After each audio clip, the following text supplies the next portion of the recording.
Heading डाल दीजिएगा संधि। हाँ बिल्कुल, टाइटल डाल करके गहरे से अंडरलाइन कर लो इसको, बहुत अच्छा बिंदु है जो बहुत सारे विद्वान साथी और विद्यार्थी गणों की नजर में क्या होता है, कठिन। लेकिन आपको बता देना चाहूंगा, सबसे पहले तो इस टॉपिक से रिलेटेड दो चार पांच बातें सुनो। हाँ, ताकि आपके जहन में बैठा हुआ डर कम हो सके।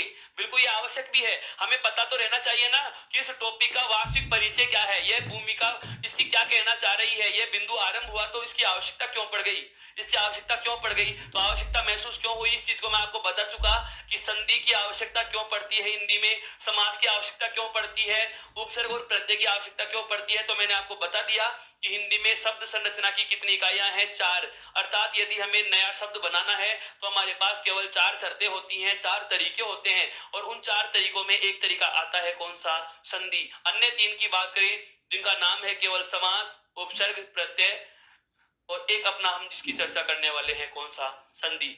तो सबसे पहली बात मैं कहना चाहूंगा कि इस टॉपिक को पढ़ने के लिए जिस चीज की आवश्यकता होती है, जिस पूर्व ज्ञान की हमें आवश्यकता होती है, वह पूर्व ज्ञान हम पढ़ चुके हैं। कौन से, वर्ण विचार में स्वर और व्यंजनों की बात। अब आती है बात कि संधि क्या होती है, कहा किसे जाता है, कितने प्रकार की होती है, कैसे कैसे इसके प्रकार बनते हैं। देखो, सबसे पहले मैं इस शब्द को लिखने से संबंधित प्रश्न बता रहा हूं। मैं संधि को चाहूं तो दूसरा तरीका ऐसे भी लिख सकता हूं, ये लो, यहीं से हमारा बिंदु शुरू हो चुका है। मैं आपको संधि की परिभाषा और उसके प्रकारों पे तो बाद में लेके आऊंगा, पहले इस शब्द से रिलेटेड सब सवाल सुनो। इस शब्द से संबंधित जो दो चार बातें हमारे काम की है, तो दो चार पांच बातें हमारे जो परीक्षा के दृष्टिकोण से बहुत ज्यादा महत्वपूर्ण है, जो दो चार पांच बातें हमारे परीक्षाओं के पेपरों में देखने को मिलती हैं, वो क्या क्या है। सबसे पहली बात, क्या मैं सवाल ये कर रहा हूं आप लोगों से, क्या मैंने संधि को दो प्रकारों से लिखा, ये दोनों सही है क्या? बिल्कुल सोच के जवाब देना मित्रों, अगर दोनों सही है तो क्यों, दोनों सही है तो क्यों, कारण भी पता होना चाहिए, कारण भी पता होना चाहिए। हर एक शब्द का अपना अपना निश्चित रूप होता है, निश्चित मानक रूप होता है। इस शब्द के दो मानक रूप क्यों हो गए, वजह क्या है, यह चीज हमें पता होनी चाहिए, बिल्कुल पता होनी चाहिए। देखो कैसे, इस संधि शब्द का हम विच्छेद जो पढ़ते हैं, संधि बिंदु जब आरंभ करते हैं, तो हमें बहुत बार सुनने को मिलता है कि संधि शब्द सम योग धी से बनता है। किससे बनता है, समयोग धी से बनता है। दोस्तों अब मैं आपसे पूछना चाहूंगा कि आपने कहा कि संधि शब्द समयोग धी से बनता है, किससे बनता है, सम प्लस धी से बनता है। तो मैं ये नहीं कह सकता क्या कि आपने इस संधि शब्द का संधि विच्छेद कर दिया। बिल्कुल, आपने क्या कर दिया, इस संधि शब्द का संधि विच्छेद कर दिया है। मेरा मतलब यह है कि आपने शब्द का शब्द विच्छेद कर दिया, और आपने शब्द का शब्द विच्छेद किया है तो जाहिर सी बात है यहाँ पर कोई ना कोई संधि का नियम भी लागू हो रहा है। सबसे पहला प्रश्न जो पूछा जाने का होता है, संधि शब्द में कौन सी संधि है, तो दोस्तों ये स्वयं शब्द कौन सी संधि का उदाहरण होता है, व्यंजन संधि का। संधि शब्द स्वयं किस संधि का उदाहरण है, व्यंजन संधि का उदाहरण होता है। अब ये व्यंजन संधि का उदाहरण क्यों है, इसकी भी हम बाद में बात करेंगे। पहले इसको समझो कि संधि शब्द को मैं व्यंजन संधि में ही क्यों गिनूंगा। संधि शब्द का विच्छेद अभी अभी पता चला है क्या, कि इसका संधि विच्छेद होता है समयोग धी, समयोग धी, समयोग धी। अब यहाँ पर सम उपसर्ग है और धी के रूप में जुड़ा हुआ है।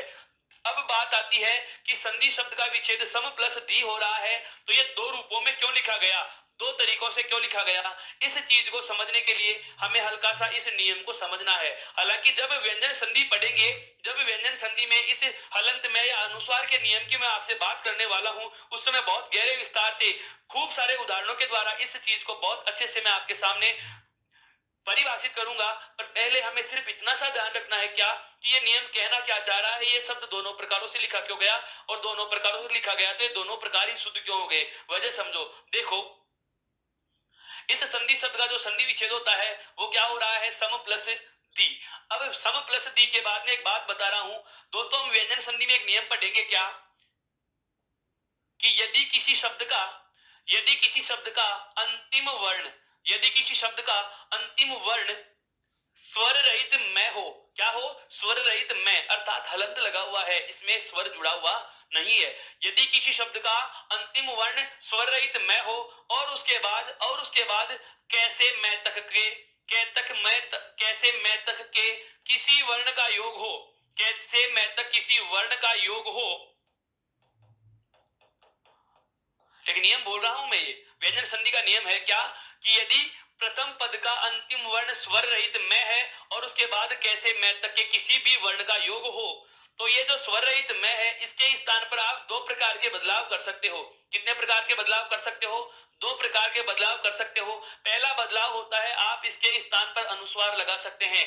दोस्तों क्या होता है अनुस्वार? कैसे मैतक के वर्णों को किस नाम से जाना जाता है? स्पर्शी वर्ण के नाम से जाना जाता है, या आप चाहो तो इन्हें कह सकते हैं वर्गीय वर्ण। क्या कहा जा सकता है? ये क्या है भाई? वर्गीय वर्ण है। ये क्या है? वर्गीय वर्ण। तो इन वर्गीय वर्णों या स्पर्शी वर्णों में से किसी भी वर्ण का यदि योग होता है तो हम इस स्वर रहित मैं या हलंत मैं के स्थान पर दो प्रकार के बदलाव कर सकते हैं। पहला बदलाव मैंने आपको बताया क्या, कि आप इसके स्थान पर अनुस्वार का प्रयोग कर सकते हो। यदि आप चाहो तो अनुस्वार न लगा करके जो सामने 25 वर्ण होंगे, जो कैसे मैतक के 25 वर्ण हैं, इन 25 वर्णों में से यहाँ पर जो भी वर्ण होगा, इन 25 वर्णों में से यहाँ पर जो भी वर्ण होगा, आपको यह ध्यान रखना है कि वह वर्ण कौन से वर्ग का है। यहाँ पर जो ये 25 में से कोई भी वर्ण होगा वह किसी न किसी वर्ग का होगा, क्योंकि जो स्पर्शी वर्ण है वो कितने वर्गों के होते हैं? 5 वर्गों के। कितने वर्गों के होते हैं? 5 वर्गों के। 5 वर्ग कौन से हैं? क, च, ट, त और प। कौन कौन से हैं? क, च, त, त और प। ये पांचों वर्ग जो हैं, इन 5 वर्गों के यहाँ पर हम कोई से भी वर्ण की बात करते हैं, किसी भी वर्ण की बात कर रहे हैं, तो जो वर्ण यहाँ पर होगा वह जिस वर्ग का होगा उसी वर्ग का पांचवा वर्ण यहाँ पर लिखा जा सकता है। एक एक शब्द को गौर से सुन लेना, वापस से बोल रहा हूं। क्या है नियम? कि यदि प्रथम पद का अंतिम वर्ण स्वर रहित में हो, यदि प्रथम पद का अंतिम वर्ण स्वर रहित में हो, यदि प्रथम पद का अंतिम वर्ण क्या है? स्वर रहित में है, और उसके बाद कैसे में तक 25 में से किसी भी वर्ण का योग हो, कैसे में तक 25 में से किसी भी वर्ण का योग हो, तो हम मैं के स्थान पर दो प्रकार के बदलाव कर सकते हैं। पहला बदलाव हम कर सकते हैं, चाहे तो क्या लगा देंगे? अनुस्वार। चाहे तो क्या लगा सकते हैं? अनुस्वार लगा सकते हैं। और यदि हम चाहें तो क्या कर सकते हैं? सामने वाले वर्ण के वर्ग का पांचवा, सामने वाले वर्ण के, सामने वाला कौन सा? इधर 25 में से जो भी होगा वो, सामने वाले इस वर्ण के वर्ग का कौन सा लिख सकते हैं? यहाँ पर पांचवा लिख सकते हैं। यह बात नियम समझ में आ चुका। अब आ जाते हैं इस संधि शब्द पे। देखो यह नियम कैसे लागू हो रहा है, इस संधि शब्द पे यह नियम कैसे लागू हो रहा है। नियम क्या है दोस्तों? मैं एक बार इस नियम को इधर लिख देता हूं शॉर्ट फॉर्म में थोड़ा सा, ताकि हमें उदाहरण को समझने में आसानी रहेगी। देखो क्या है नियम, क्या था कि प्रथम पद का अंतिम वर्ण क्या था? स्वर रहित में, और उसके बाद में योग किसका हो रहा था? किसी भी स्पर्शी वर्ण का। योग किसका हो रहा था? किसी भी स्पर्शी वर्ण का। तो हम यहाँ पर क्या कर सकते हैं? या तो अनुस्वार लगा सकते हैं, या यहाँ पर क्या लिख देंगे? सामने वाले वर्ण के वर्ग का पांचवा वर्ण लिख लेंगे। इन दोनों में से कोई एक प्रकार का बदलाव हम यहाँ पर करेंगे। अब आप बताओ, जैसे दोस्तों हमें पता चल चुका कि संधि शब्द में दो पद हैं, एक तो है सम और एक क्या है? धी। एक क्या है? धी। मैं क्या इसको ऐसे लिख सकता हूं? से प्लस मैं, और इधर लिखे ध धनुष और उसके बाद में जुड़ी हुई छोटी ही बाहर। ये मैंने क्यों लिखा? बिल्कुल सवाल का जवाब होना चाहिए मित्रों। ये तो एक प्रकार से जैसे अभी अभी हमने एक बिंदु पढ़ा है शब्दकोश में शब्दों का शाब्दिक विच्छेद, वैसे ही हो गया ना। हाँ बिल्कुल, शाब्दिक विच्छेद। ये मेरा शाब्दिक विच्छेद करना उद्देश्य नहीं है। शाब्दिक विच्छेद कब होता?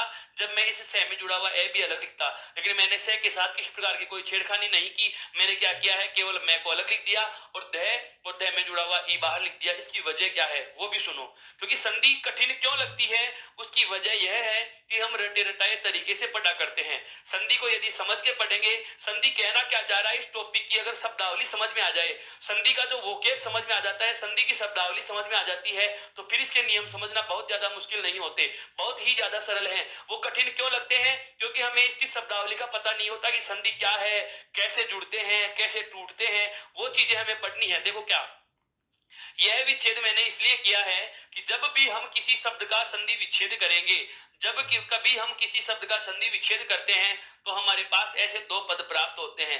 जब हमारे पास क्या पद प्राप्त होते हैं? इस प्रकार से दो पद प्राप्त होते हैं। बीच में हम क्या लगा लेते हैं? योग का चिन्ह। बीच में हम क्या लगा लेते हैं मित्रों?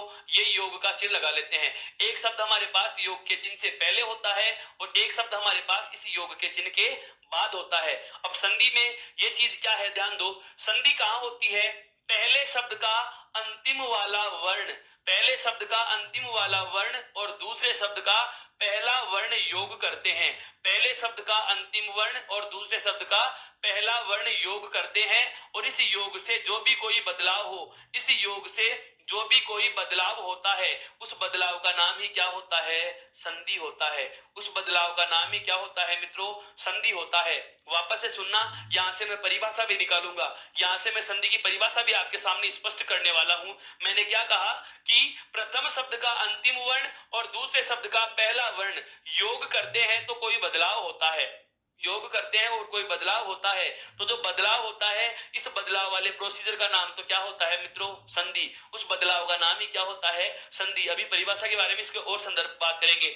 अब मैं यहाँ पर ये जो चीज बताने जा रहा हूं उसकी वजह क्या थी, मेरे को यहाँ पर क्या निकालना था, मुझे प्रथम शब्द का अंतिम वर्ण चाहिए था, या मुझे क्या चाहिए था, प्रथम पद का अंतिम वर्ण चाहिए था। क्यों, क्योंकि संधि क्या होती है, प्रथम पद के अंतिम वर्ण में। और यहाँ पर मेरे को ध धनुष लिखने की आवश्यकता क्यों पड़ गई, क्योंकि मुझे दूसरे पद का पहला वर्ण चाहिए था। यहाँ पर मुझे क्या चाहिए था, दूसरे शब्द का पहला वर्ण। क्यों, क्योंकि संधि होती है पहले पद के अंतिम में, पहले पद के अंतिम में और दूसरे पद के प्रथम वर्ण में। इन दोनों को बाहर निकालने के लिए, इनका योग करके बदलाव करने के लिए मैंने इनको अलग लिखा है। तो मैंने यहाँ पर इस शब्द का शाब्दिक विच्छेद नहीं किया है, मैंने यहाँ पर इस शब्द का शाब्दिक विच्छेद नहीं किया है। मैंने क्या किया है, वापस से देखो इस चीज को, यहाँ पर इस पूरे के पूरे पद में, यहाँ पर इस पूरे शब्द में से मुझे क्या चाहिए था, इस प्रथम पद का अंतिम वर्ण, और इस द्वितीय पद का कौन सा चाहिए था, पहला वर्ण। तो प्रथम पद का अंतिम वर्ण क्या है, देखो से के बाद में क्या जुड़ा हुआ है, केवल में। और इस दूसरे पद का पहला वर्ण क्या है, ध, और ध को अब अगर अलग लिखेंगे तो इसमें जुड़ा हुआ स्वर बाहर लिख दिया जाएगा, ये लो। अब संधि कहां होगी, इन दोनों में। संधि कहां होगी, प्रथम पद के अंतिम और द्वितीय पद की प्रथम ध्वनि में योग होगा और बदलाव होता है। नियम क्या हो, अब यहाँ पर देखिए हलंत में है या नहीं, पहले पद का अंतिम वर्ण क्या मिल गया, स्वर रहित में, ये रहा। उसके बाद में कैसे लेकर के मैं तक का कोई भी वर्ण है या नहीं है, कैसे मैं तक का, कैसे मैं तक में हम बात करें, कैसे मैं तक में हम बात करें, ध्यान देना, कैसे मैं तक में हम बात करें तो यहाँ पर ध धनुष वाला ध मिल रहा है, जो कौन सा है, तय वर्ग का चौथा वर्ण। कौन सा है, तय वर्ग का चौथा वर्ण है। अगर स्वर रहित मैं वर्ण के बाद कैसे मैं तक का कोई भी वर्ण योग करता है तो हम हलंत में के स्थान पर दो प्रकार के बदलाव कर सकते हैं। कितने प्रकार के बदलाव कर सकते हैं, दो प्रकार के बदलाव कर सकते हैं। या तो हम यहाँ पर क्या लगा लेंगे, अनुस्वार, या तो हम यहाँ पर क्या लगा देंगे मित्रों, अनुस्वार। और अगर हम अनुस्वार नहीं लगाना चाहें तो यहाँ हलंत में के स्थान पर सामने वाले वर्ण के वर्ग का कौन सा लिखेंगे, पांचवा। सामने वाला वर्ण कौन से वर्ग का है, तय वर्ग का। कौन से का है, तय वर्ग का। और तय वर्ग का पांचवा क्या होता है मित्रों, न। क्या होता है, न होता है। और यहाँ पर मैं न लिख दूंगा। अब यह आधा है अर्थात यह भी क्या होगा, आधा होगा। यहां तक की बात समझ में आ गई, हाँ बिल्कुल, यहां तक की बात आपको बहुत अच्छे से समझनी है, क्योंकि यहीं से पूरा बेस टॉपिक उठा रहा हूं मैं। संधि के पूरे तोड़ना जोड़ना, इसके जितने भी सारे नियम बनेंगे, नियम चाहे कोई सा भी हो, शब्द को तोड़ने की, शब्द को विच्छेद करने की और वापस से उनमें संधि कराने की प्रोसीजर यही रहेगी, उनका फॉर्मेट, उनका तरीका यही रहेगा। इन सभी प्रक्रियाओं का हमें निर्वहन करना है, इन्हीं सभी सोपानों से हमें गुजरना होगा। इसी प्रकार से पहले शब्द का अंतिम वर्ण निकालेंगे, दूसरे पद का पहला वर्ण निकालेंगे, उनमें योग होगा, कोई बदलाव होगा, उस बदलाव को लिखा जाएगा। देखो तो हमने क्या किया, पहले शब्द का अंतिम वर्ण स्वर रहित मैं होने के बाद और आगे कै और कैसे लेकर के मैं तक का कोई भी वर्ण में से एक ध धनुष वाला ध मिलने के कारण हमने क्या कर लिया, हलंत मैं के स्थान पर अनुस्वार या स्वर रहित न का निर्माण कर लिया है। इधर क्या बचा पड़ा है, से। ये विकार के वर्ण आ गए और क्या जुड़ा हुआ है, ध, और ध में क्या है, ऋस्व ई। ध में क्या जुड़ा हुआ है, ऋस्व ई। अब ध्यान देना यहाँ पर मित्रों, हम इन दोनों में से कोई भी एक शब्द लेकर के या कोई भी एक वर्ण चिन्ह या कोई भी एक ध्वनि चिन्ह लेकर के शब्द का निर्माण करेंगे। इन दोनों के बीच में ये जो तिरछी लाइन लगी हुई है, जिसको आप अंग्रेजी में स्लैश बोलते हो, अंग्रेजी में जिसको स्लैश बोलते हैं, गणित में हम इसको कई बार जैसे 2/3 लिखना हो तो इसको भाग के चिन्ह या प्रति के चिन्ह के रूप में मानते हैं। हिंदी में जब हम विराम चिन्ह पढ़ेंगे तो इस चिन्ह का नाम होता है, इस तिरछी लाइन का नाम होगा विकल्प चिन्ह। क्या नाम होगा दोस्तों, विकल्प चिन्ह नाम होगा। इसका नाम क्या होगा, विकल्प चिन्ह। विकल्प चिन्ह का मतलब यह हुआ कि इस चिन्ह के दोनों तरफ लिखे हुए वर्णों में से, इस चिन्ह के दोनों तरफ लिखे हुए शब्दों में से और इस चिन्ह के दोनों तरफ लिखे हुए वाक्यों में से किसी एक का ही चुनाव आपको करना होगा। अर्थात इस विकल्प चिन्ह का मतलब होता है या, इस विकल्प चिन्ह का मतलब क्या होता है, या। इस विकल्प चिन्ह का मतलब होता है अथवा। क्या होता है, अथवा।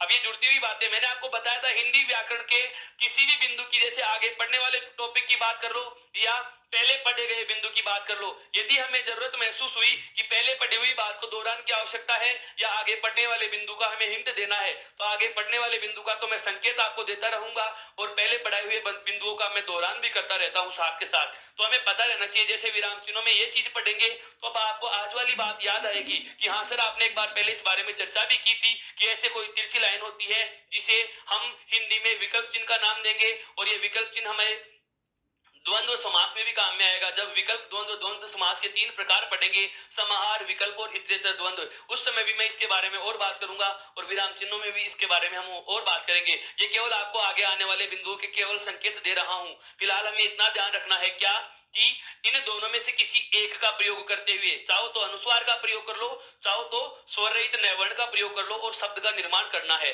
तो शब्द का निर्माण क्या हो जाएगा, देखो, से का तो से लिख लेंगे, से का तो क्या लिख दिया, से। उसके बाद में मेरे को जैसे अनुस्वार लेना है, मुझे अनुस्वार लेना था, अनुस्वार ले लिया। इन दोनों में से कोई एक ले लिया। अब क्या लिखना है, ध और छोटी, ये लो जी, ध और छोटी लगा दी। ये क्या बन गया, संधि। यह क्या बन गया, संधि। यह शब्द इसी प्रकार से लिखा हुआ है, यह शब्द इसी प्रकार से लिखा हुआ है। अब बात आ जाती है दूसरे तरीके से बनाए, जैसे से का तो से लिखना है, उसके बाद में मेरे को क्या लेना है, स्वर रहित न। तो जब मुझे स्वर रहित न लेना है तो स्वर रहित न, खड़ी पाई का वर्ण था, खड़ी पाई हटा के आधा लिख दिया। अब समझ में आ रहा है ना क्यों पढ़ाई थी वो सब बातें। आधा करने का तरीका इसलिए पढ़ाया कि संधि में जरूरत पड़ गई। अब आधा कैसे करें, तो अब पता चल गया कि खड़ी पाई का वर्ण है, आधा लिखना हो तो खड़ी पाई हटा दो, आधा हो जाएगा।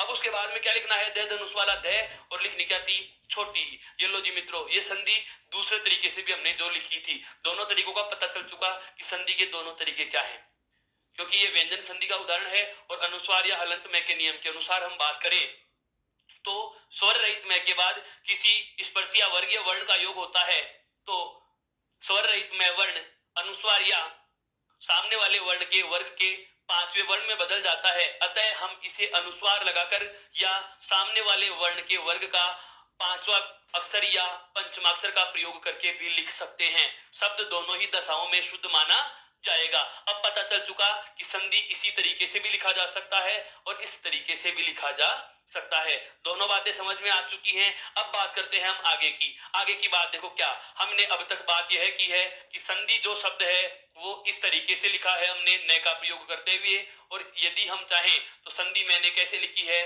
ध धनुष और ये अनुस्वार का प्रयोग करके। दोनों में से जो भी तरीका अपनाओ, दोनों तरीकों में शब्द लिखा हुआ जो है वो आपका शुद्ध होगा। यहां तक किसी प्रकार की कोई दिक्कत नहीं है। अब आगे बढ़ते हैं। इस संधि शब्द का जो विच्छेद हमने किया था वो क्या किया था, सम प्लस धी। आप मुझे ये बताएं, आप मुझे बताने का जरा कष्ट करें कि इस संधि शब्द का कोई शाब्दिक अर्थ भी होता है क्या। हाँ बिल्कुल, हाँ ये प्रश्न पूछे जा सकते हैं आपसे, क्या कि संधि शब्द किन पदों का योग है। तो संधि शब्द किन पदों का योग है, सम योग धी का, सम प्लस दी से बनता है। दूसरा जो प्रश्न बना या दूसरा जो प्रश्न मैंने आपसे किया है, दूसरा सवाल जो मैंने आपको दिया है वो क्या है कि संधि शब्द का कोई शाब्दिक अर्थ भी होता है क्या। बिल्कुल दोस्तों, हाँ, संधि शब्द का शाब्दिक अर्थ, हाँ आपका कहना सही है। संधि शब्द का जो शाब्दिक अर्थ होता है वो क्या होता है, मेल है, समझौता। संधि शब्द का शाब्दिक अर्थ क्या लेंगे, समझौता, या आप चाहो तो कह सकते हो मित्रता। क्या कह सकते हो, मित्रता। कई बार ऐसे भी लिखा जाता है मिलाप, विलाप भी कह दिया जाता है। कहने का मतलब यह हुआ, इन सभी शब्दों को एक रूप में कहूं, संधि का मतलब होता है मिलन। संधि का मतलब क्या होता है, मिलन। लेकिन इसको परिभाषा के संदर्भ में पढ़े, परिभाषा के संदर्भ में पढ़े कि शब्दों का केवल मिलना, शब्दों का केवल मिलना संधि नहीं होता। बहुत सारी किताबों में आपको पढ़ने को यह मिलता होगा कि वर्णों के योग को संधि कहते हैं, वर्णों के योग को संधि कहते हैं, जो कि सरासर गलत है। आप एक बात खुद सोचिए, हिंदी भाषा के हो, चाहे संस्कृत भाषा के हो, चाहे अंग्रेजी भाषा के हो, कितने अंग होते हैं, 3 अंग होते हैं। कितने अंग होते हैं, 3 अंग होते हैं। कौन कौन से होते हैं, वर्ण, शब्द और वाक्य, वर्ण, शब्द और वाक्य। अब ध्यान देना, सबसे बड़ा अंग कौन सा है, वाक्य। वाक्य बनता किससे है, शब्दों के योग से। 2 या 2 से अधिक शब्दों का सार्थक जहां भी योग हो जाता है, वाक्य का निर्माण होता है।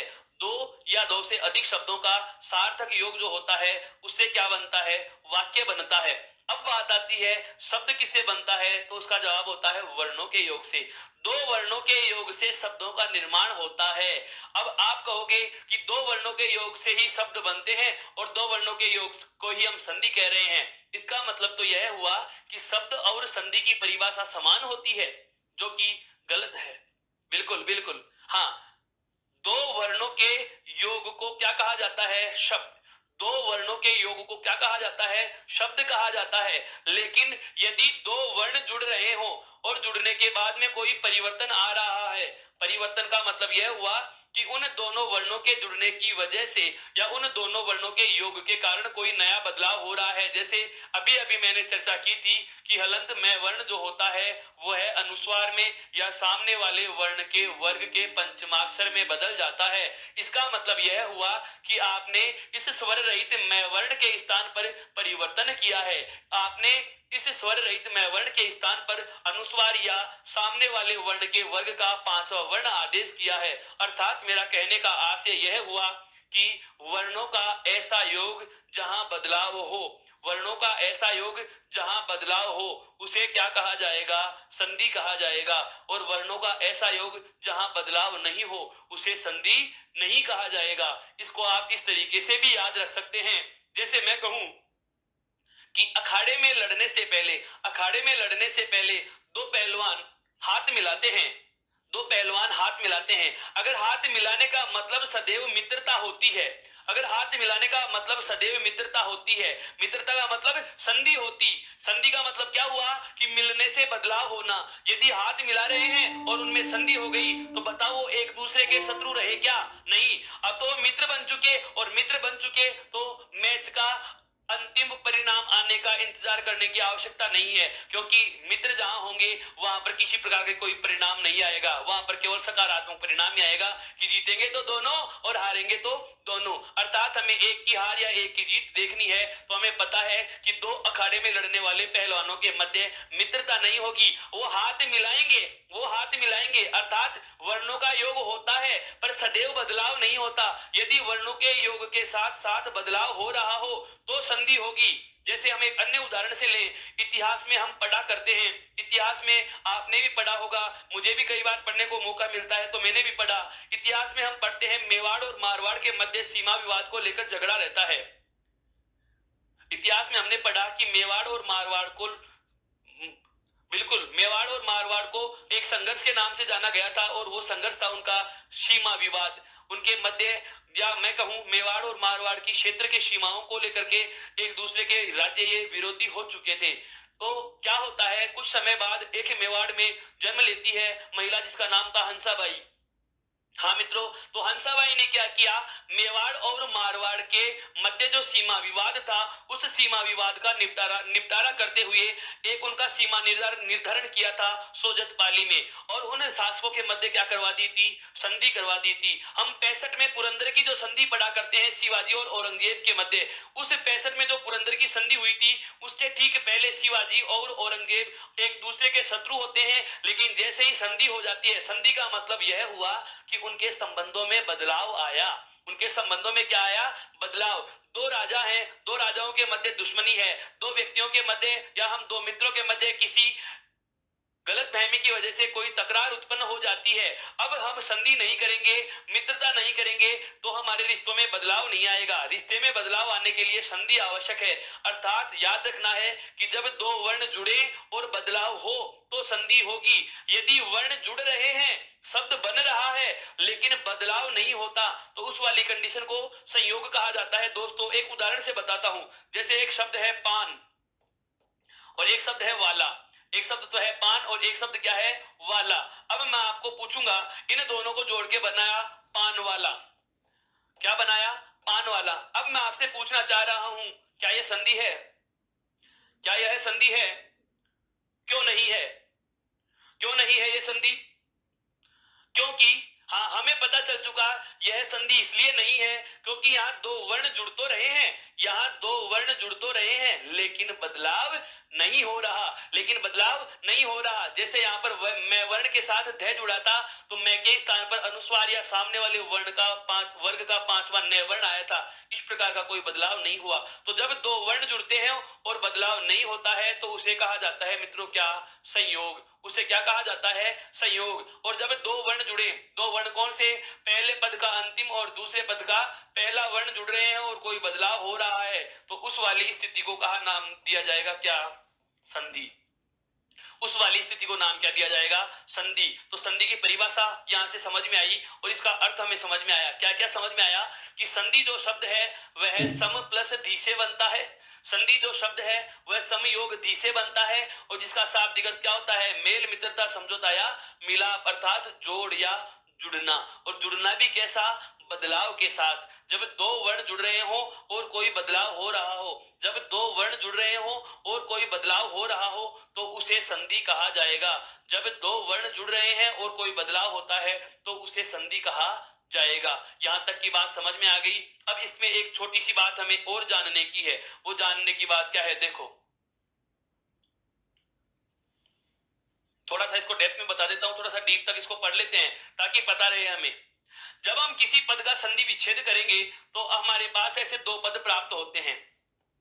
बिल्कुल, जब हम किसी शब्द का संधि विच्छेद करेंगे, जब हम किसी शब्द का संधि विच्छेद करेंगे तो हमारे पास दो पद प्राप्त होंगे। कितने पद प्राप्त होंगे? दो। इन दोनों पदों के अपने अपने नाम होते हैं। जैसे मैं कहूं कि ये वाला जो नाम है इसको कहा जाएगा प्रथम पद। इसको क्या कहा जाएगा? प्रथम पद। और ये जो होगा इसको कहा जाएगा क्या? द्वितीय पद। अर्थात मैं ये कहूं कि जब हम किसी शब्द का संधि विच्छेद कर लेते हैं तो हमारे सामने दो पद प्राप्त होते हैं जिसमें एक प्रथम पद होता है और दूसरा क्या होता है?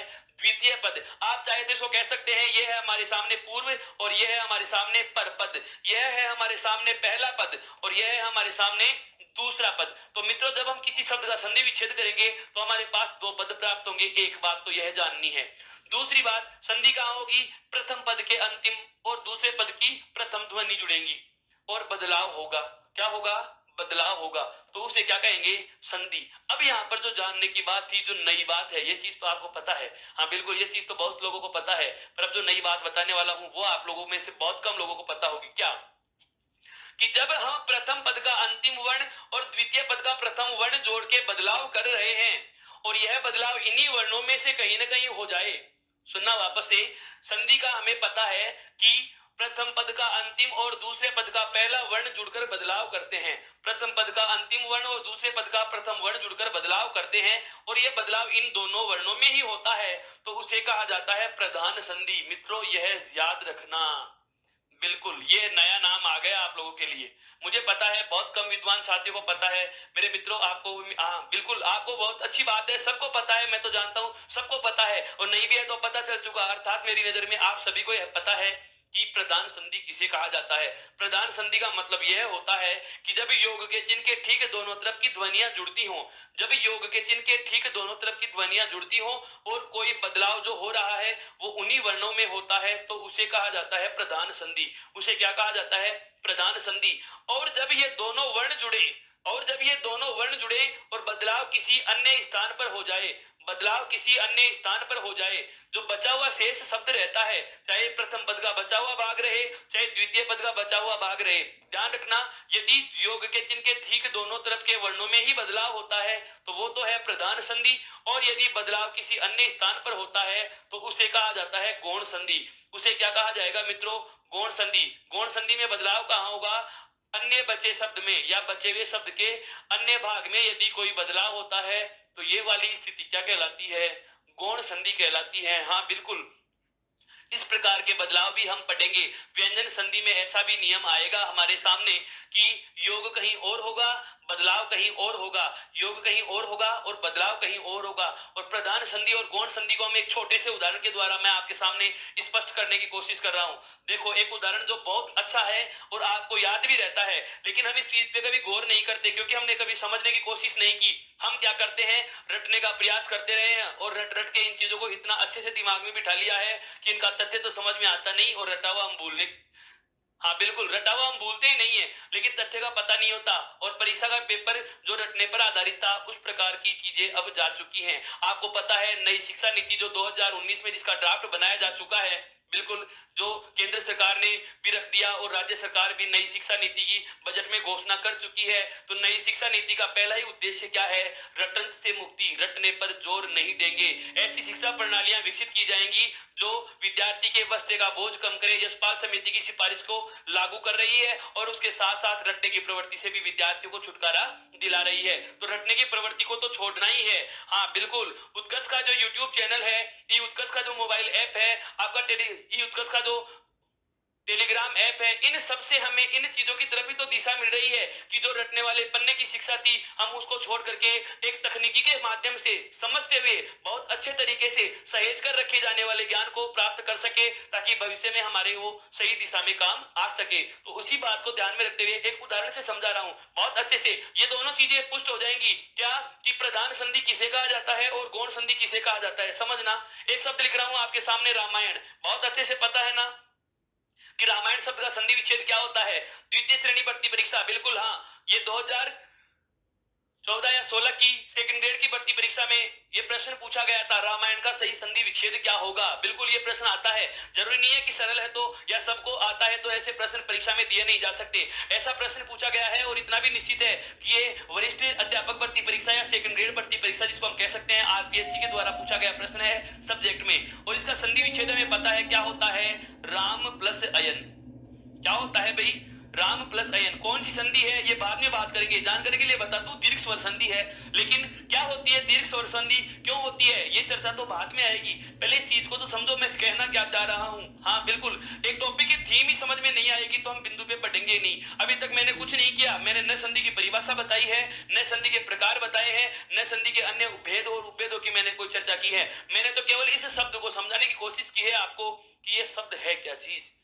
जो डर होता है संधि के नाम का, एक जहन में जो वहम बैठा हुआ है क्या कि संधि कठिन होती है, वास्तव में ऐसा कुछ भी नहीं है। संधि हिंदी का सबसे सरल टॉपिक होता है और अभी जब इसको हम लगातार पढ़ रहे हैं और लगातार पढ़ लेंगे, पूरा बिंदु पढ़ लेंगे, उसके बाद में फिर से मेरा यही सवाल होगा कि क्या संधि आपको कठिन लगती है? और आप आराम से हंसते हंसते कह सकते हो कि सर, और कहोगे मुझे विश्वास भी है क्या कि संधि बहुत ही ज्यादा सरल है। वास्तव में बता रहा हूं मित्रों, ये नहीं कि ये मैं पढ़ा रहा हूं इसलिए सरल है। वास्तव में जो जैसा दिखता है वैसा होता ही नहीं और जैसा होता है वैसा हमें नजर नहीं आता। हिंदी व्याकरण में सबसे कठिन बिंदु यदि कोई होता है तो वह होता है वाक्य शुद्धि।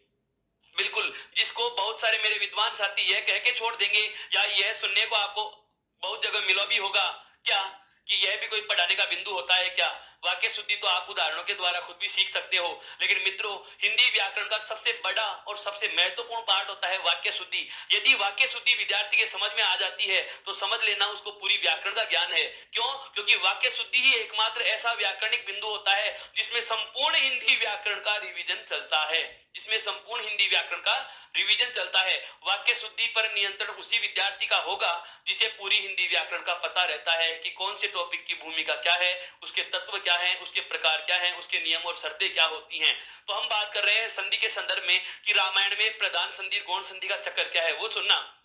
रामायण शब्द में हमें पता है कि दीर्घ स्वर संधि है और दीर्घ स्वर संधि है किसकी वजह से हमें यह भी पता है। मैंने आपको बताया था संधि होती है प्रथम पद के अंतिम वर्ण में। संधि कहां होती है? प्रथम पद के अंतिम वर्ण में और दूसरे पद के पहले वर्ण में योग होगा। इन दोनों वर्णों में योग होगा और कोई बदलाव होगा। मैं आपसे पूछूं मित्रों कि प्रथम पद का अंतिम वर्ण क्या है, तो आप कहोगे कि सर रा और मैं में ए जुड़ा हुआ है, क्योंकि मैं के हलंत नहीं लगा, इसका मतलब मैं में क्या जुड़ा हुआ है? ए जुड़ा हुआ है। मैं देखो हमें पूरा लिखा हुआ मिल रहा है तो मैं में क्या जुड़ा हुआ है? ए जुड़ा हुआ है। जैसे ही हम मैं को हलंत करेंगे तो मैं में जुड़ा हुआ ए बाहर आएगा।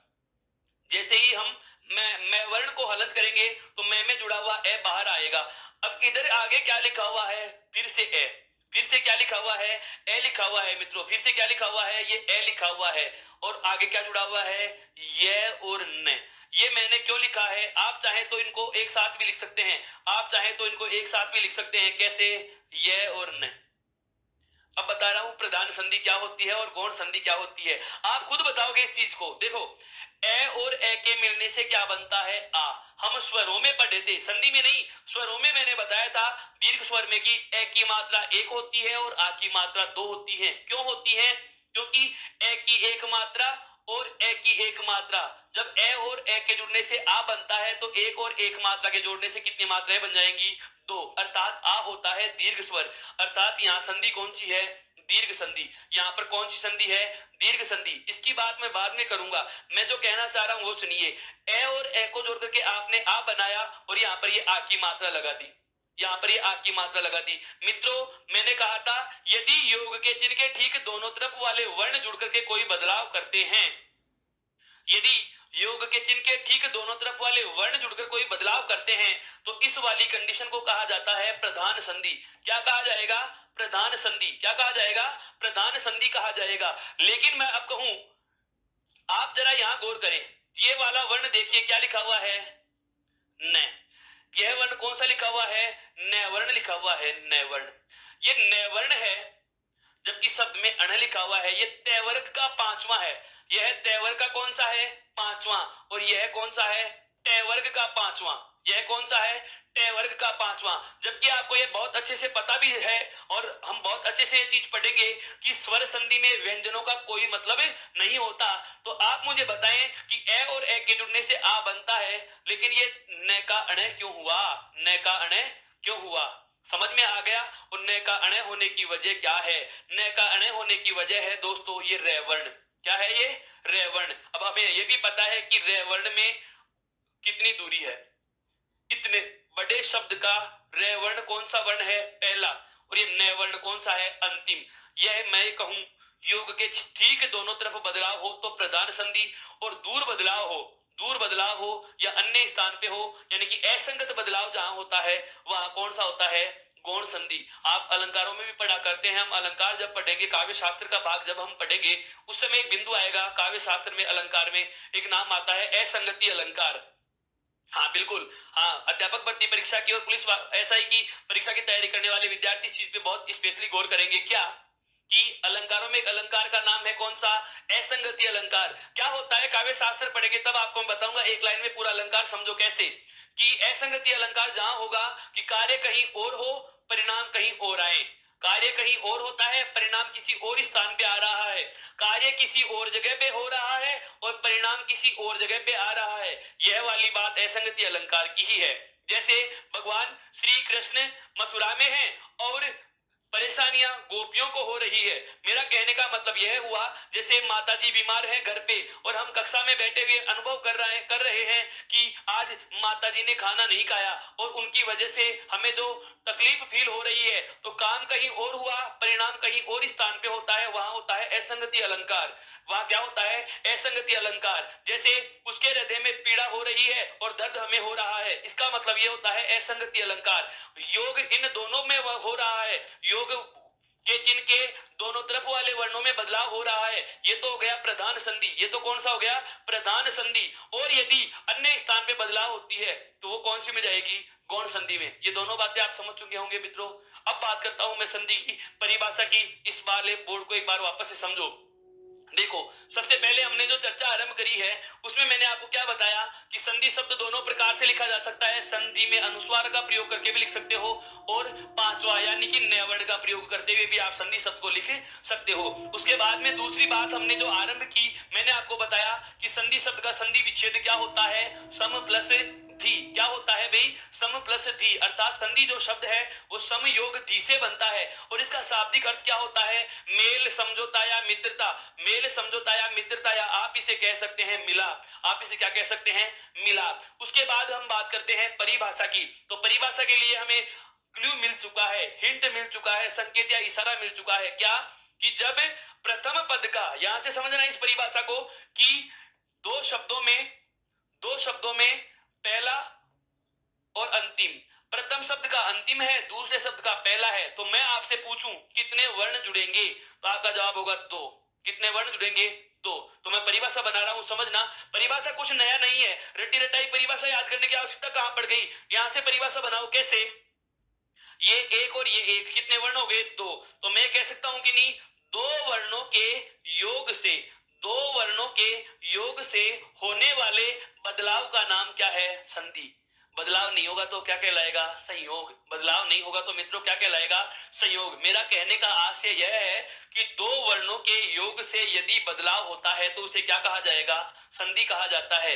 तो अब तक हम 3-4 बातें जान चुके हैं। संधि शब्द कैसे लिखा जाता है, संधि शब्द का शाब्दिक या संधि विच्छेद क्या होगा? सम प्लस थी। शाब्दिक अर्थ क्या होता है? मेल मित्रता या समझौता, मेल मित्रता या समझौता। और उसके बाद हम बात करते हैं क्या कि संधि की परिभाषा क्या होती है, संधि की परिभाषा क्या होती है। तो संधि की परिभाषा को हम एक लाइन में लिखना चाहें तो हम क्या लिख सकते हैं संधि की परिभाषा में कि दो वर्णों के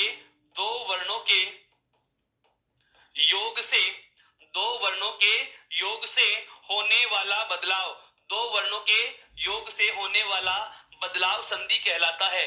दो वर्णों के योग से होने वाला बदलाव संधि कहलाता है। अर्थात जब वर्ण जुड़ रहे हो, दो वर्ण जुड़ रहे हो और बदलाव होता है तो उसे हम क्या कहेंगे? संधि। और यदि वर्ण जुड़ तो जाएं लेकिन बदलाव नहीं हो तो उस वाली स्थिति को हम क्या कहते हैं? संयोग। क्या कहते हैं मित्रों? संयोग कहते हैं। जैसे अभी मैंने एक उदाहरण दिया था पान वाला, जैसे आप पर समझ सकते हैं दुकानदार, दुकान के साथ में प्रत्यय जोड़ू दार।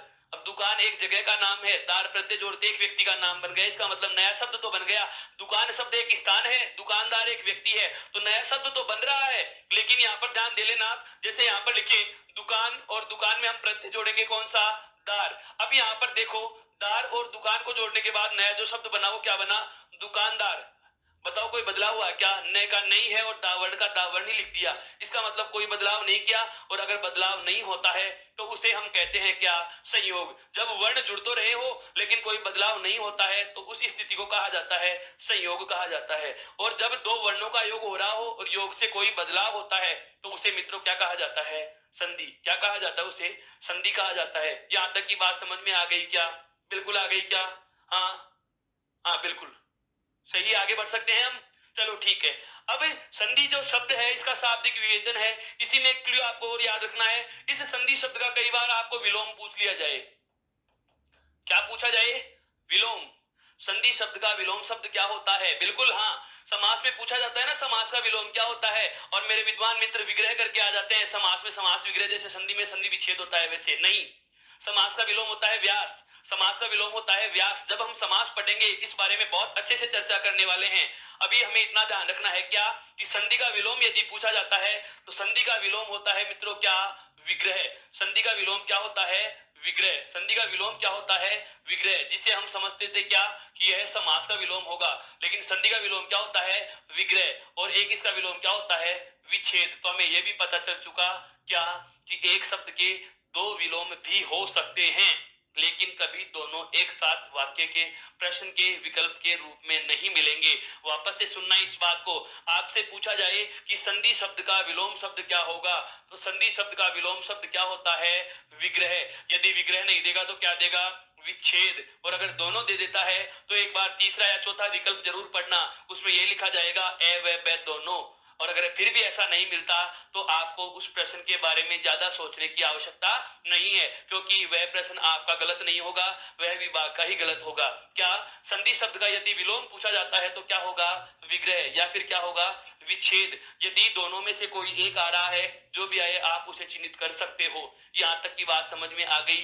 वापस से दोहरा रहा हूं, संधि शब्द सम और दी से बनता है। शाब्दिक अर्थ होता है मेल मित्रता समझौता या राजीनामा मिलाप। संधि शब्द की परिभाषा की बात करें, दो वर्णों के योग से होने वाला बदलाव। ध्यान रखना, जब तक बदलाव नहीं होगा संयोग होगा। बदलाव करोगे तो ही आप उसे क्या कहोगे? संधि। दो वर्णों के योग से होने वाले बदलाव का नाम क्या है? संधि है। अब बात आती है क्या कि संधि के प्रकार कितने होते हैं। बिल्कुल देखो तुरंत आंसर आ रहा है तीन। तीन ही क्यों, उस चीज को समझना है। हाँ बिल्कुल, हम पढ़ेंगे अलग तरीके से इसको। संधि को समझने के लिए, संधि को बहुत अच्छे से हमारे दिमाग में बिठाने के लिए हमें संधि को रटने वाली बातें नहीं, उनके तथ्य जानने हैं। अगला बिंदु जो हमारा आएगा वह आएगा संधि के प्रकार। संधि के प्रकार कितने होते हैं? संधि के प्रकार कितने होते हैं? और हमें पता है संधि के प्रकार कितने होते हैं? तीन। लेकिन हमें यह नहीं पता, जो मेरा सवाल है उसका जवाब देना जरा सुनो। मैं आपसे पूछूं संधि के प्रकार कितने होते हैं, आप मेरा प्रश्न पूरा होने से पहले जवाब दे चुके और जवाब दे रहे हो तीन होते हैं। लेकिन मेरा सवाल यह नहीं है, मेरा सवाल यह है कि संधि के 3 ही प्रकार क्यों हुए, ज्यादा क्यों नहीं हुए, 2 क्यों नहीं रह गए, या 10 क्यों नहीं बने? इसका कोई जवाब है आपके पास? हाँ, मैं पूछना चाह रहा हूं कि संधि के 3 ही भेद क्यों है। यदि हमें इस बात का पता चल जाए तो समझ लेना संधि ही समझ में आ गई। कैसे? ये संधि के जो 3 भेद होते हैं, ये 3 ही क्यों बने, इसको समझने के लिए, या ये चीज अच्छे तरीके से समझ में कब आएगी, जब हमें परिभाषा का पता होता है। और परिभाषा में तो कुछ चीज है ही नहीं जो समझ में नहीं आई हो। परिभाषा का पता है हमें क्या? वर्णों का योग। योग किसका किया भाई? वर्णों का। और फिर क्या किया हमने? बदलाव। यही थी ना संधि का परिभाषा। संधि की परिभाषा मैंने क्या पढ़ा? वर्णों के योग से क्या करेंगे? बदलाव। और उसे क्या कह दिया? संधि। अब मैं आपसे पूछूं, संधि में योग किसका होता है? वर्णों का। और वर्ण का मतलब क्या है भाई? बहुत अच्छे से पढ़ा है हमने, या तो स्वर होगा या फिर क्या होगा? व्यंजन होगा। वर्ण क्या होते हैं? स्वर और व्यंजन। या मैं आपसे पूछूं वर्ण के कितने प्रकार होते हैं, तो आपके जहन में केवल एक जवाब आता है कि सर वर्ण के 2 प्रकार हैं, एक तो है स्वर और एक है व्यंजन। इसका मतलब यह हुआ कि इस परिभाषा को मैं यह भी तो कह सकता हूं ना, वर्णों के योग से होने वाले बदलाव को संधि कहते हैं, ये तो सबको पता है। मैं ये तो कह सकता हूं स्वर व्यंजनों के योग से होने वाले बदलाव को संधि कह सकते हैं। नहीं समझ में आया? वापस से समझना इस चीज को।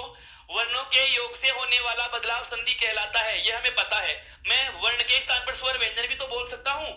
तो मैं ये कहूंगा या नहीं कहूंगा कि स्वर व्यंजनों के योग से होने वाले बदलाव को क्या कहते हैं? संधि। अर्थात योग किसका होगा?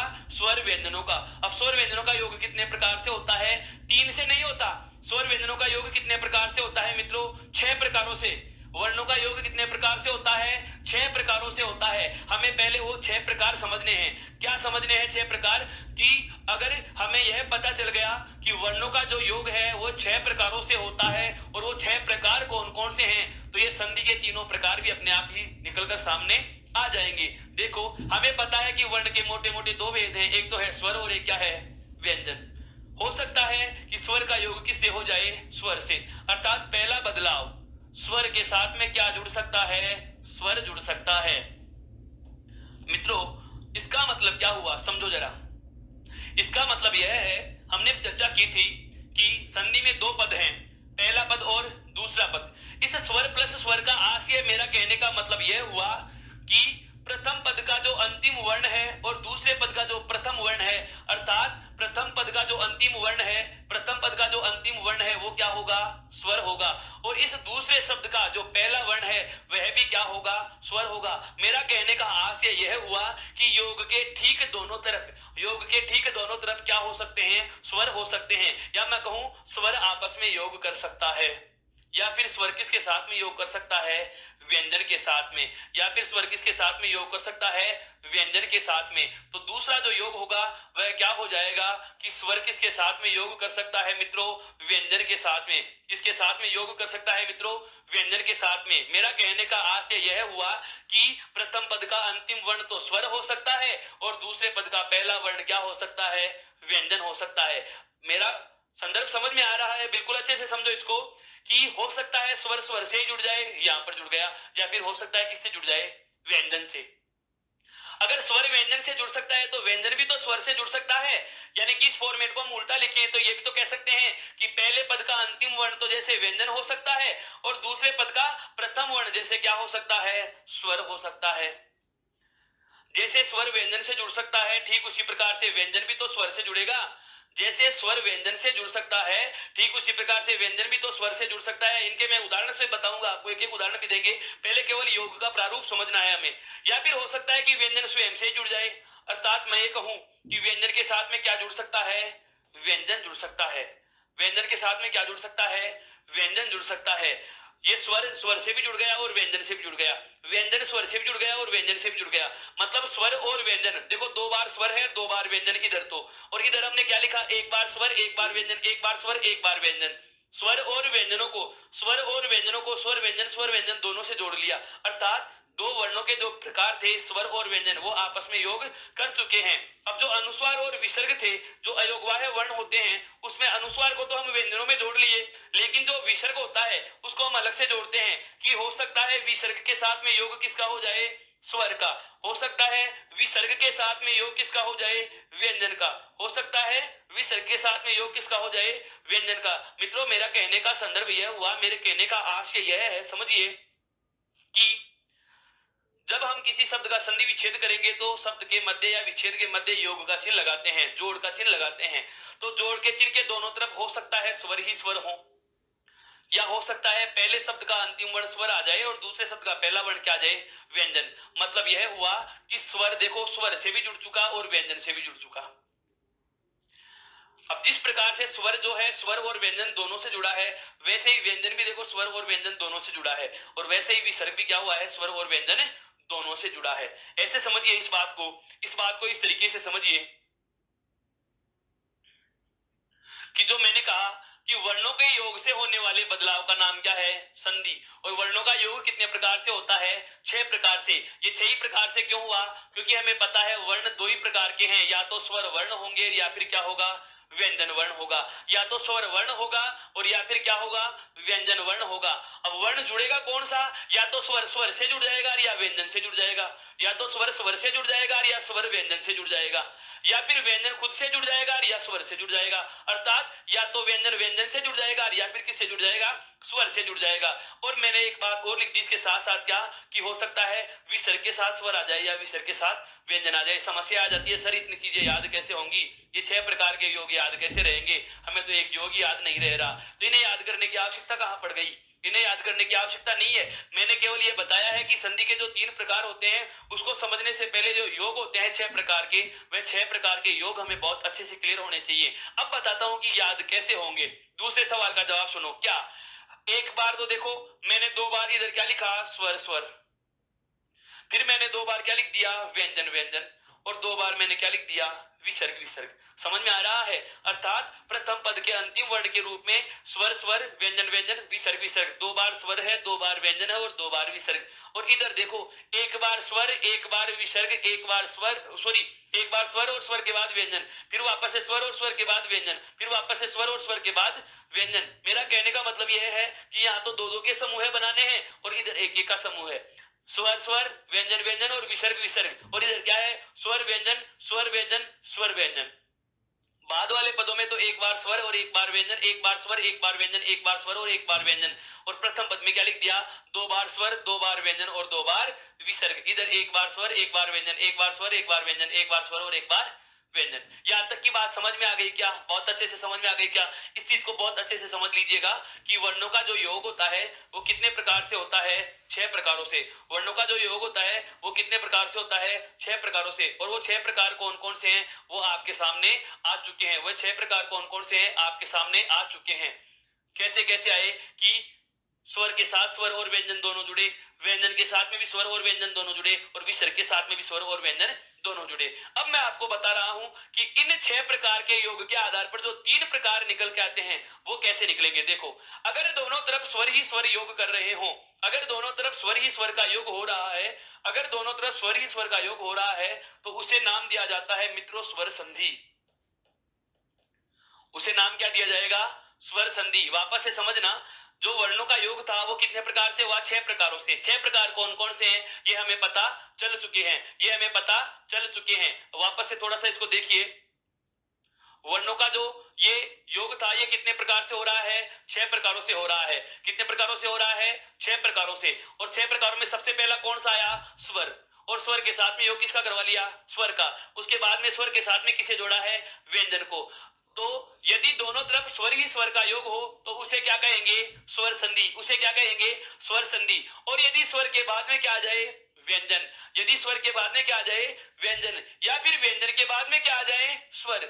या फिर व्यंजन के बाद में क्या आ जाए, स्वर। या फिर व्यंजन के बाद में क्या आ जाए, व्यंजन। वापस से समझना, चाहे बाद में व्यंजन आओ, चाहे पहले व्यंजन आए, चाहे दोनों तरफ व्यंजन आए, यहां पर तो योग के दोनों तरफ क्या था, स्वर। इसलिए क्या कह दिया, स्वर संधि। इसलिए क्या कह दिया हमने, स्वर संधि। लेकिन अब मैं ये कह रहा हूं कि चाहे बाद में व्यंजन आए चाहे पहले व्यंजन आए और चाहे दोनों तरफ व्यंजन आए, चाहे बाद में व्यंजन आए, चाहे पहले आए और चाहे दोनों तरफ व्यंजन आए, ऐसी कंडीशन जहां भी आती है उसे कहा जाता है व्यंजन संधि। उसे क्या कहा जाएगा मित्रों? व्यंजन संधि। ये संधियों के नाम ही नहीं, साथ में इनकी परिभाषाएं भी निकल के आ रही हैं। अभी मैं आपको बताऊंगा परिभाषाएं कैसे बन गई। देखो, दोनों तरफ स्वर स्वर का योग किया तो उसे क्या कह दिया? स्वर संधि। अब स्वर संधि की परिभाषा आपसे पूछी जाए तो जवाब क्या होगा कि स्वर के साथ स्वर के योग को, स्वर के साथ स्वर के योग को क्या कहते हैं? स्वर संधि। स्वर के साथ स्वर के योग से कोई बदलाव होता है तो क्या कहलाता है? स्वर संधि। और अब मैं पूछूं आपसे कि व्यंजन संधि किसे कहा जाएगा? अब मैं आपसे पूछूं कि व्यंजन संधि किसे कहा जाएगा, तो आपका जवाब क्या होगा कि स्वर के बाद व्यंजन हो, स्वर के बाद व्यंजन हो, स्वर के बाद व्यंजन हो, या व्यंजन के बाद क्या हो? स्वर, या व्यंजन के बाद क्या हो? व्यंजन। जब एक तरफ भी व्यंजन आ जाता है, चाहे वो बाद में आए, चाहे वो पहले आए और चाहे वो दोनों तरफ आए, जब भी आपको व्यंजन मिल जाता है तो उसे क्या कह लेंगे? व्यंजन संधि। और यदि विसर्ग के बाद में चाहे स्वर आओ और चाहे विसर्ग के बाद में क्या आए? व्यंजन आए, चाहे विसर्ग के बाद में स्वर आए और चाहे विसर्ग के बाद में व्यंजन आए, इस वाली स्थिति को नाम दिया जाएगा कौन सा मित्रों? विसर्ग संधि। क्या नाम दिया जाएगा? विसर्ग संधि नाम दिया जाएगा।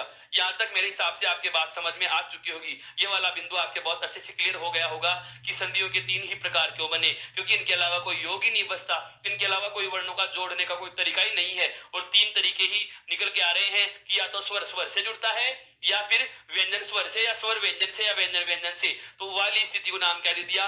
व्यंजन संधि। और या फिर क्या होता है? विसर्ग के साथ स्वर या विसर्ग के साथ व्यंजन, तो उसे हम क्या कह लेंगे?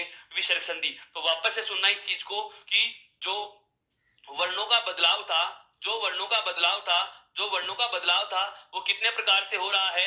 वर्णों का जो बदलाव है वो कितने प्रकार से हो रहा है? 6 प्रकारों से। वर्णों का जो बदलाव है वो कितने प्रकार से हो रहा है? वर्णों का जो योग हो रहा है वो कितने प्रकार से हो रहा है? 6 प्रकार से। और 6 प्रकार कौन कौन से? स्वर के साथ में स्वर जुड़ रहा है, स्वर के साथ में व्यंजन जुड़ रहा है, या फिर व्यंजन के साथ में क्या जुड़ रहा है? स्वर, या फिर व्यंजन के साथ में क्या जुड़ रहा है? व्यंजन। जब ये दोनों प्रकार या दोनों तरफ योग के चिन्ह के दोनों तरफ स्वर हो तो उसे कह दिया स्वर संधि। और चाहे बाद में व्यंजन आए, चाहे पहले व्यंजन आए, चाहे दोनों तरफ व्यंजन आए, जब स्वर के बाद व्यंजन या व्यंजन के बाद स्वर या व्यंजन के बाद व्यंजन हो तो उसे क्या कह देंगे? व्यंजन संधि। और यदि विसर्ग के बाद में स्वर या विसर्ग के बाद व्यंजन का योग होता है तो उसे क्या कहते हैं? विसर्ग संधि। तो हमें तीनों संधियों के नाम भी पता चल चुके कि संधि के प्रकार कितने होते हैं? 3। संधियों के प्रकार कितने होते हैं? 3 प्रकार होते हैं। और वो तीनों प्रकार कौन कौन से हैं? पहला नाम निकल के आया है हमारे सामने, कौन सा? स्वर संधि। पहला नाम कौन सा निकल के आया? स्वर संधि। दूसरा नाम हमारे सामने जो आया है वो कौन सा है भाई? व्यंजन संधि। दूसरा नाम जो हमारे सामने आया वो नाम कौन सा आया भाई? व्यंजन संधि। और तीसरा या जो अंतिम नाम हमारे सामने निकल के आया है वह कौन सा है भाई? विसर्ग संधि। अर्थात मैं ये कहना चाहूं कि संधि के 3 भेद हैं। कौन कौन से? स्वर, व्यंजन और विसर्ग। ये कौन कौन से प्रकार क्यों क्यों बने, आपको इन सब कारणों का पता चल चुका। और कारणों का पता ही नहीं चल चुका, अब हमें इनकी परिभाषाएं भी समझ में आ चुकी हैं। कैसे?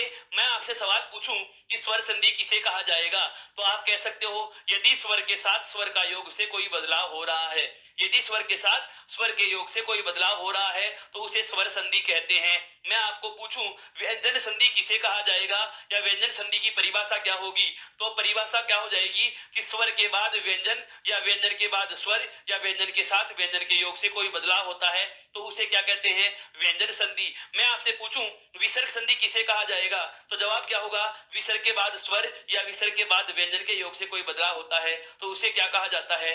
विसर्ग संधि। मित्रों, यहां तक की बात आपके बहुत अच्छे से समझ में आ गई, बहुत अच्छे से क्लियर हो गई। आप इसका स्क्रीनशॉट ले सकते हैं। ये 6 प्रकार के योग हैं, उसके बाद हम आगे बढ़ते हैं। बिल्कुल, हाँ, आगे बढ़े। देखिए, अगला जो हमारा भाग आएगा वो क्या आएगा? अब इन तीनों प्रकारों के बाद जो संधि के हमें 3 प्रकार पता चल चुके हैं, कौन कौन से? स्वर, व्यंजन और विसर्ग। स्वर, व्यंजन और विसर्ग।